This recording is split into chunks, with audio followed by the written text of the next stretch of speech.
দিন দিন সামর্থ্যের বাইরে চলে যাচ্ছে জাতীয় মাছ ইলিশ। বাজারে সরবরাহ পর্যাপ্ত থাকলেও দাম বাড়ানোর প্রতিযোগিতায় ব্যবসায়ীরা, যার ফলে কমে গেছে বেচা বিক্রিও।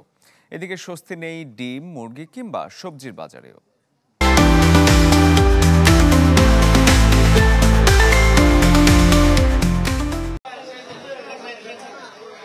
রূপালী ইলিশে দোকান চকচক করলেও তা যেন কেনার সামর্থ্য নেই ক্রেতাদের।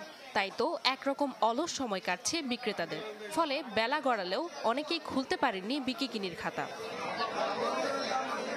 ভারতে রপ্তানি শুরুর পর থেকে ইলিশের দাম যেন আকাশ ছোঁয়ে আরও এক দফা।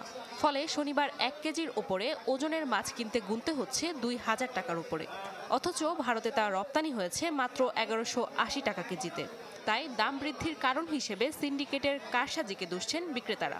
যেটা আপনার রপ্তানি করা যেটা ওটা করা হতো না, সাপ্লাইও ছিল না, তখন একটু রেট কম ছিল। তখন 1 কেজি মাছ আসতাম 1400 1450। এখন বর্তমানে গাড়ে 1 কেজি মাছ 1600 1650। মাছ দাম বেশি অনেক, পয়সা কম।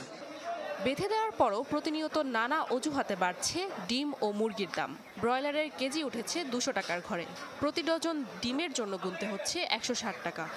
এর আগে আমরা ডিম কিনেছি ধরেন 130-40, সে ডিম এখন হচ্ছে 160 করে কিনলাম। ডিম আগে 140 টাকা নিয়েছে, এখন 160 টাকা, 50 হলো 160। তো দামের কি পরিবর্তন? দামের তো কোনো হেরফের হলো না। এদিকে বৃষ্টি ও বন্যার অজুহাতে 80 টাকার নিচে মিলছে না কোনো সবজি। একই অবস্থা কাঁচামরিচের বেলায়।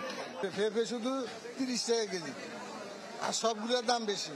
আজকে বৃষ্টি, আজকে রোদ, আজকে গাড়ি আসে নাই, সরকার চেঞ্জ, বিপ্লব, যাই বলেন না কেন, সবকিছু কোনো অজুহাতেই আর বাকি নাই। সব অজুহাতেই কিন্তু দাম বাড়তেই থাকে।